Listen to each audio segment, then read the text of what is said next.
It was 2:37 a.m. in the middle of the night.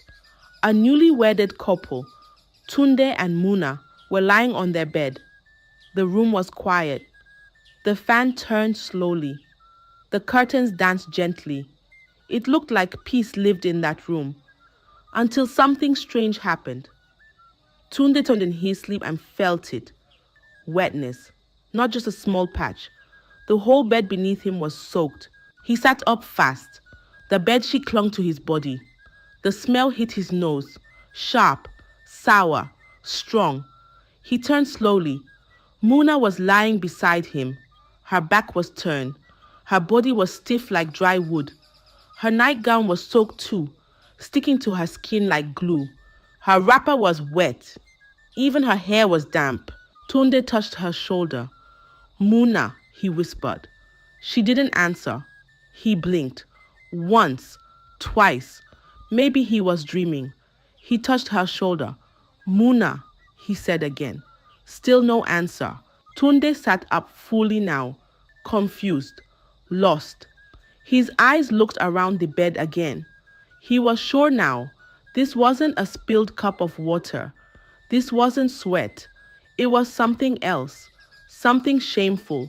Something a grown-up woman shouldn't be caught doing. Muna just lay there, eyes wide open, breathing slow, like a statue that could still feel pain. But deep down, she knew what happened. It had happened before, again and again.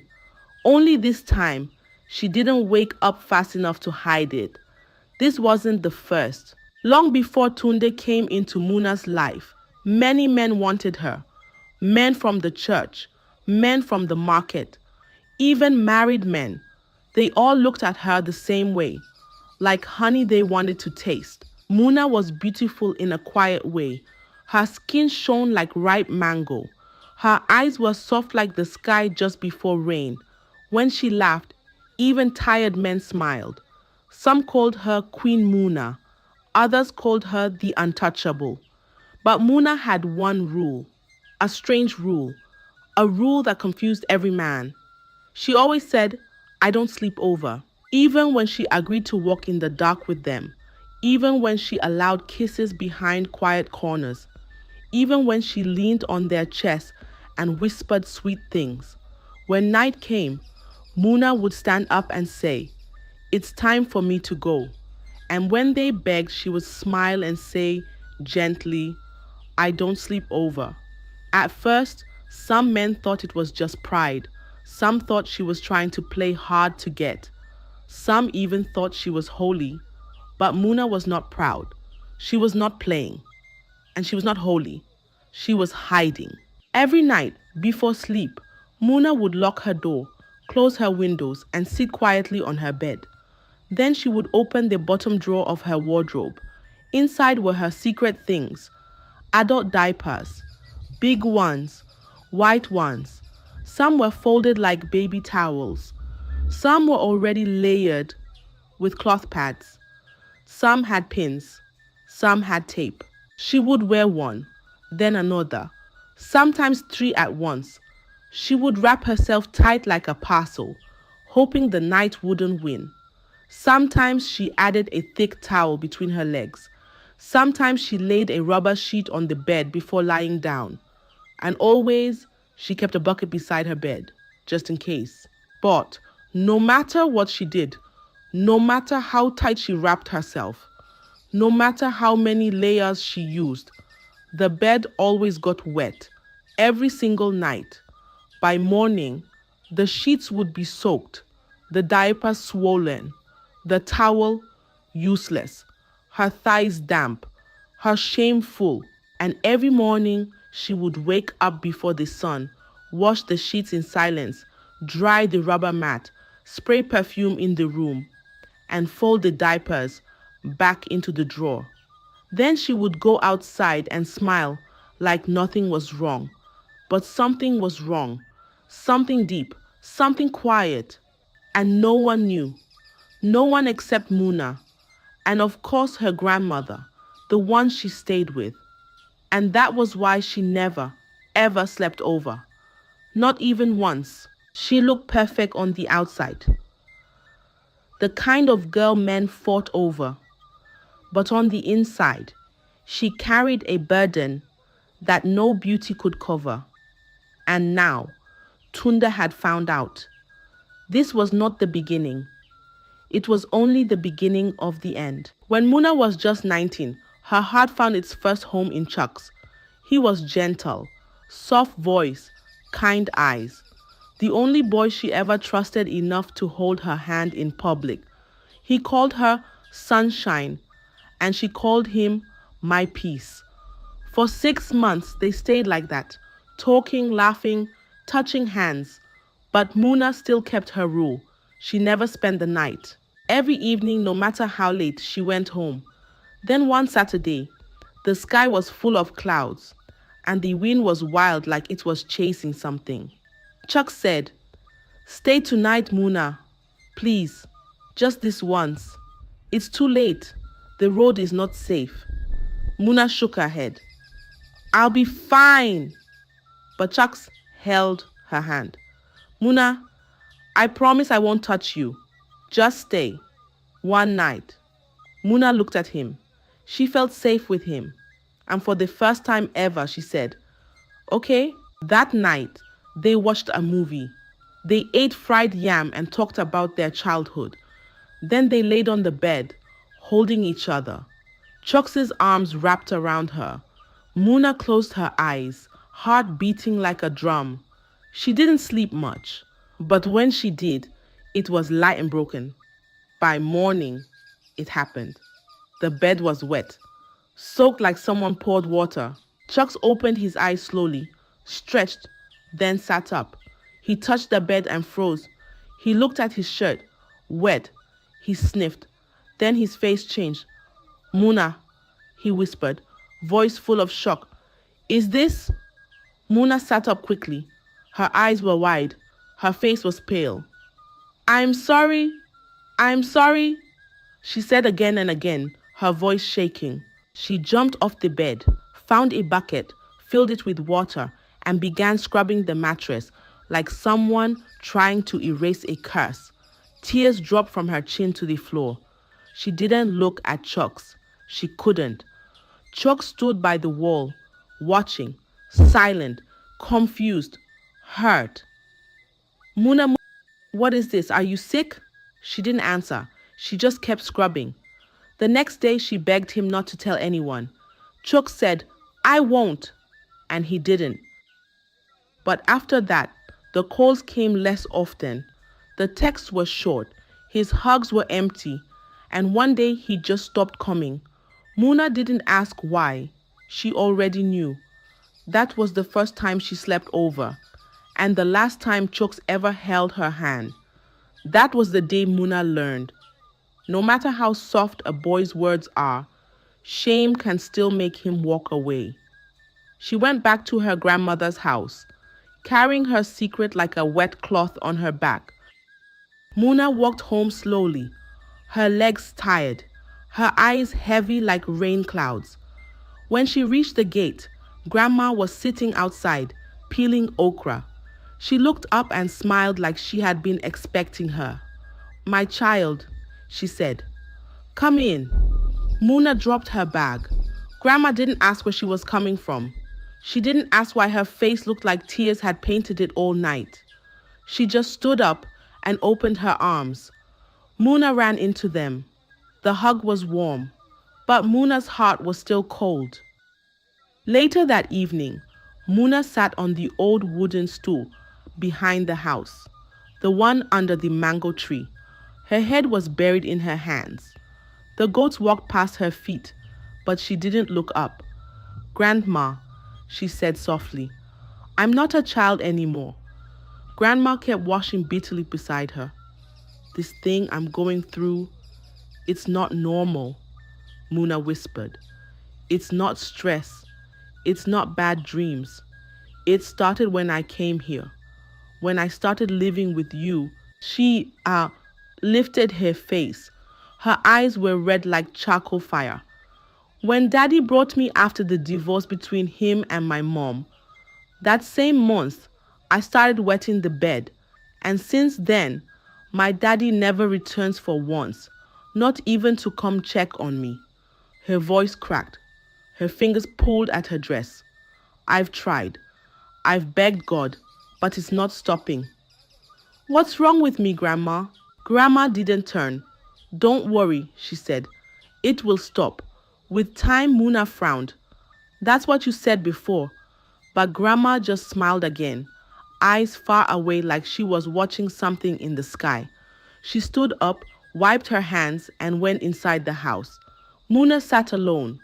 The wind blew, the trees swayed, but her heart stood still. She didn't know Grandma was hiding something deep, something dark, something older than the shame she carried. She kept it behind her smile, behind her soft voice, behind her quiet hands. Muna didn't know. She thought Grandma just didn't understand, but Grandma understood too well. She just didn't want to speak. Not yet. Years passed. Muna stayed quiet. She didn't laugh like before. She still helped Grandma with cooking and sweeping, but the sparkle in her eyes faded. Then one sunny afternoon, she met Boma.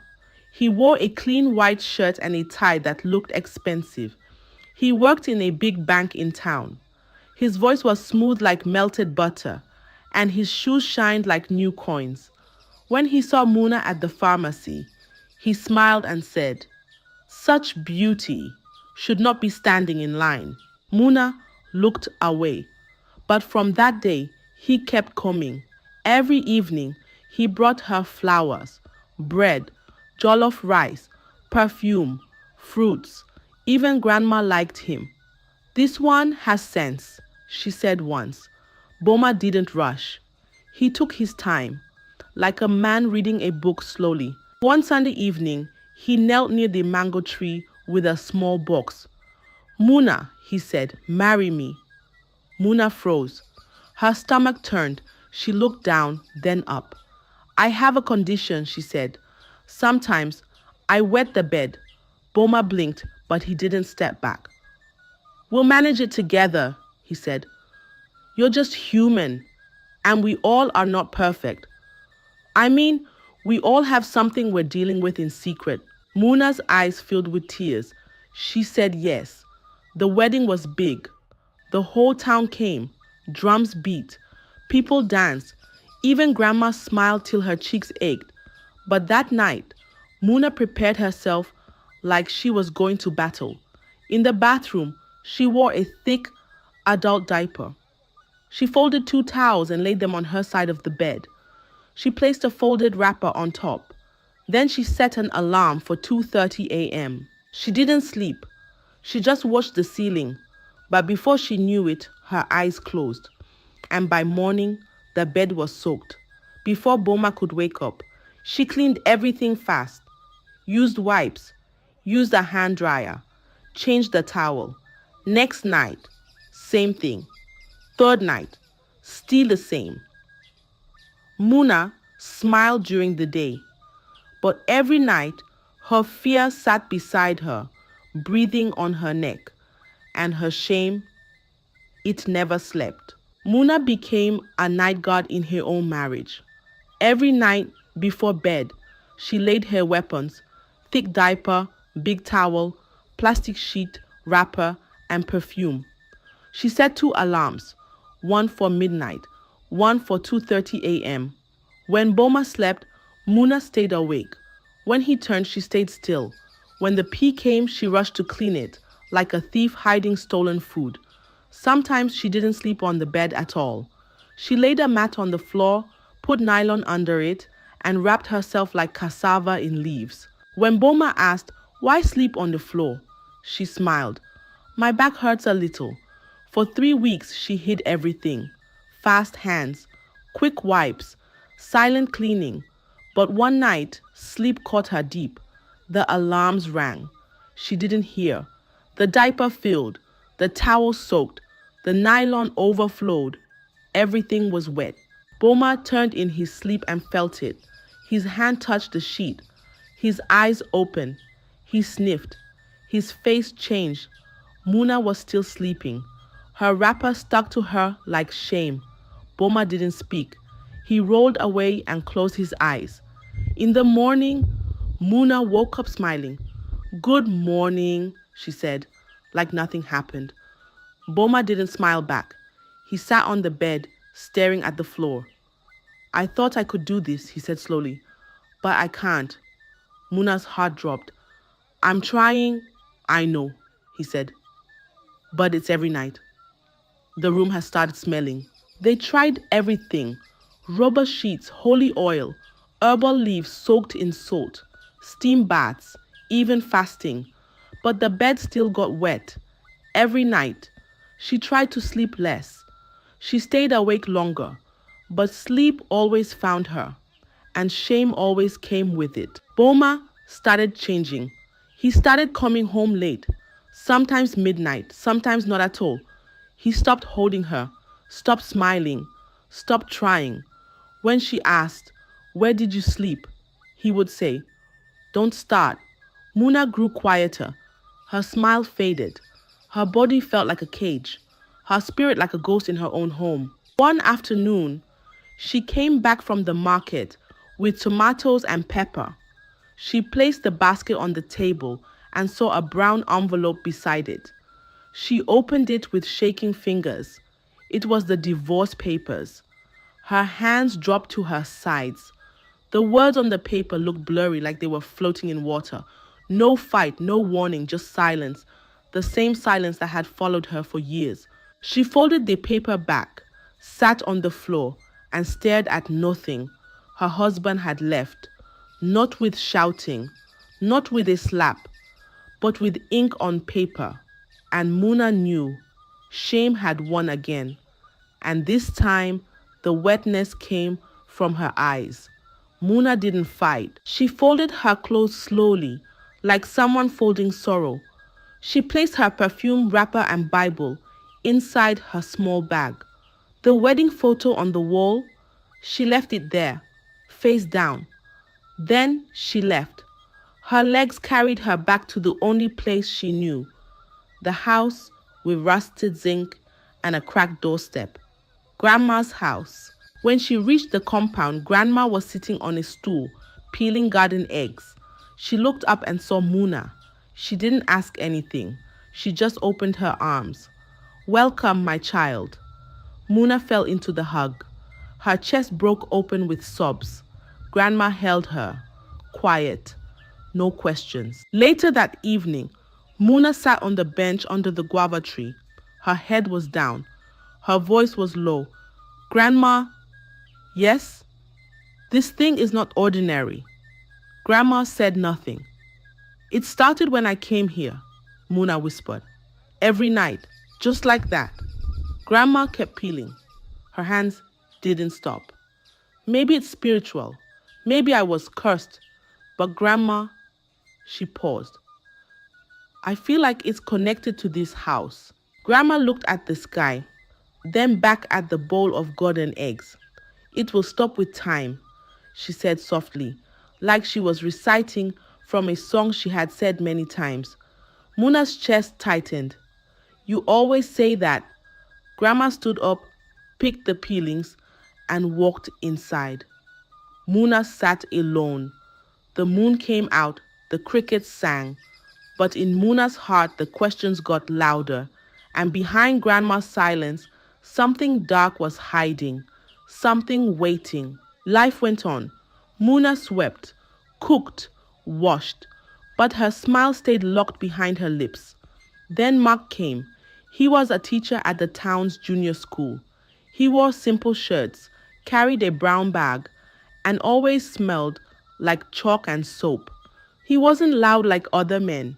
He didn't chase. He just showed up. Often. "Good afternoon, Mama." He'd greet Grandma with a wide smile. "Need help with the water drum?" He fixed the leaking tap. He carried firewood. He even changed the bulb in Muna's room without being asked. But he didn't come for Grandma. He came for Muna. He would sit with her under the almond tree in the compound, the tree that dropped yellow leaves like quiet blessings. They talked about books, dreams, little things. Mark would talk. Muna would mostly listen and laugh sometimes.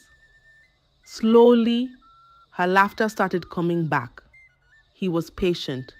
He never pushed. Then one quiet afternoon, after shearing roasted yam and groundnut, he said, Muna, I want to marry you. Muna dropped the piece of yam from her hand. No, she said softly. Why? Mark asked. She looked away. I can't tell you. Mark didn't shout. He just smiled. Whatever it is, we'll manage. I'm not afraid. Muna stared at him like she was trying to read his heart. Then she nodded. Okay, she said. But in her mind, she made a promise. He must never find out. She had lost love before. This time, she would do everything to protect it, even if it meant hiding the shame. Again, this time, Muna came ready. Every night, before lying beside Mark, she prepared like a warrior going to battle. She wore 2 thick adult diapers, one inside, one outside. She laid plastic nylon under her side of the bed. On top of it, she placed a towel. Then she folded a wrapper and tucked it under her hips. She sprayed perfume beside the pillow. She set 3 alarms, 1 a.m., 2:30 a.m., 3 a.m. When Mark slept, she stayed awake, watching the time like a night guard. Sometimes she would wait till he started snoring, then quietly roll onto the mat on the floor and sleep there instead. If he asked, "Why are you on the floor?" she smiled and said, "My waist is paining me. The mat helps." Mark never doubted her. Muna moved like smoke in the night, quietly, carefully, without a sound. One Friday evening, Mark said, "I'm going to night fellowship. I'll be back before midnight." Muna nodded. "Okay, my husband." As soon as he left, she set her alarms again. She washed her hands twice. She sat on the bed, determined not to sleep. But sleep is a thief. It crept in like breeze through a broken window. Her eyes closed slowly. She didn't hear the first alarm. She didn't hear the second. And when Mark opened the door at 1:38 a.m., the room greeted him with silence and a strong smell. He looked at the bed. Muna was fast asleep, her wrapper soaked, the bed wet, the towel useless. The diapers had failed. He stood at the door, staring. Then he walked to the bathroom, changed his clothes, and came back to lie beside her. Muna didn't wake, but her secret had escaped again. And this time, someone had seen it. The next morning, Mark said nothing. He kissed Muna's forehead and went to work. Muna smiled, but her heart was racing. She could feel something had changed. His kiss was light. His eyes didn't rest on her like before, but she hoped maybe he didn't notice.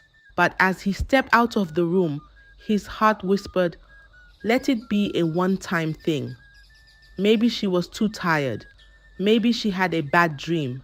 Maybe, but the doubt sat in his chest, stubborn like a stone in a pot of soup. And Muna, once again, carried her secret like dry leaves hiding under the carpet. That night, they ate quietly. Mark talked a little. Muna laughed small laughs. After prayers, they went to bed. Mark closed his eyes. Muna thought he had slept, but he didn't. He was watching, not with anger, not with hate, just with quiet eyes. At exactly 2:12 a.m., he felt it. The bed grew warm beneath her. The sheet darkened. Muna stirred. She sat up quickly, touched the towel, soaked. The diaper had failed again. She didn't panic this time. She moved fast. She stood, pulled off the diaper, rolled it into a plastic bag. She wiped the sheet with tissue. She picked the hand dryer from the table and dried the bed in circles. Mark closed his eyes halfway, pretending.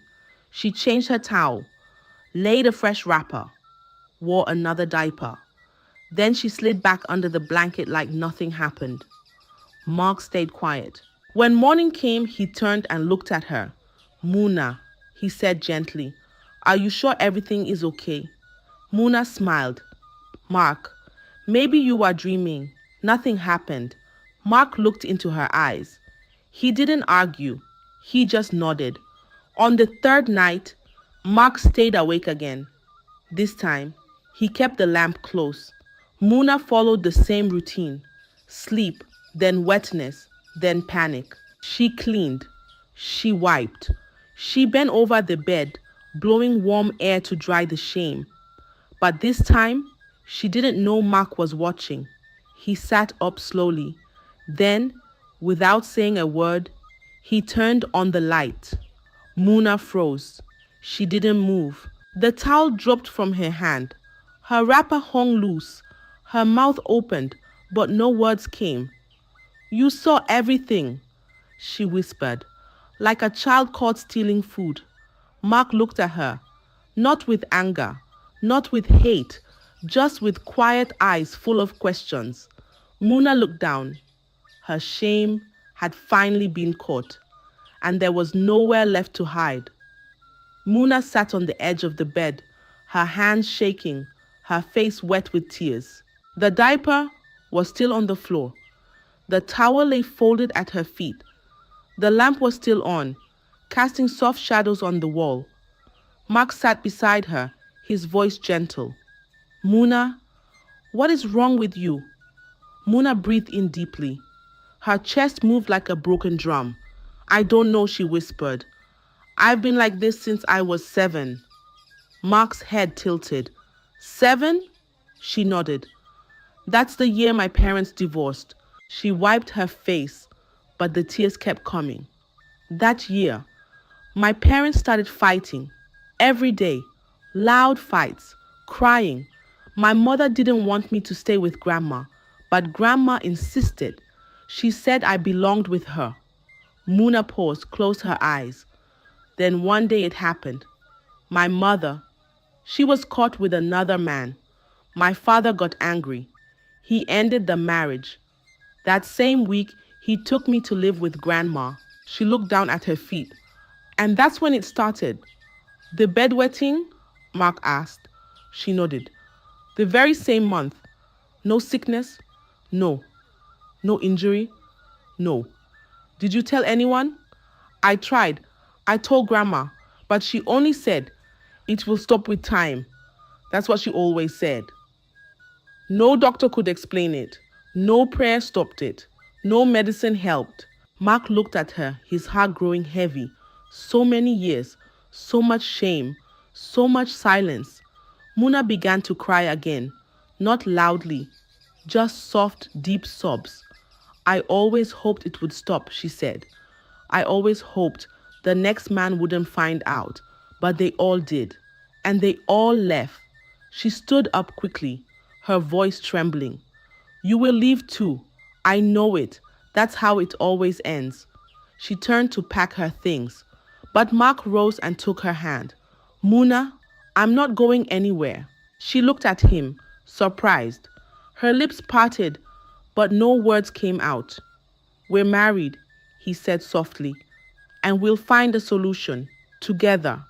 His hand held hers firm and warm. Muna didn't answer, but for the first time in years, she didn't feel alone. The next morning, Mark took Muna by the hand. We're going to see my father, he said. Muna nodded. Her heart beat fast, but she followed him. Mark's father was a pastor, a quiet man with deep eyes and a voice that made even proud people bow their heads. His prayer room was small, just one chair, 2 stools, a wooden table, and candles burning low in the corners. A big Bible sat in the middle of the table. The air smelled like oil and peace. Mark greeted his father. Papa, this is Muna, my wife. The pastor nodded. He looked at Muna for a long time. Then he said, Sit down, my daughter. Muna sat. The candles flickered. The pastor asked, I heard what my son said. but I need to ask you myself, who raised you? Muna hesitated, then said, my grandmother. The room went still. The pastor's eyes changed, slowly, like a door opening to something old. He sat up straight. You mean your father's mother? Muna nodded. Yes. He looked at Mark, then back at her. His voice dropped low, almost like a whisper. We need to see her. Muna blinked. My grandmother? Yes. For what? There is something I need to check.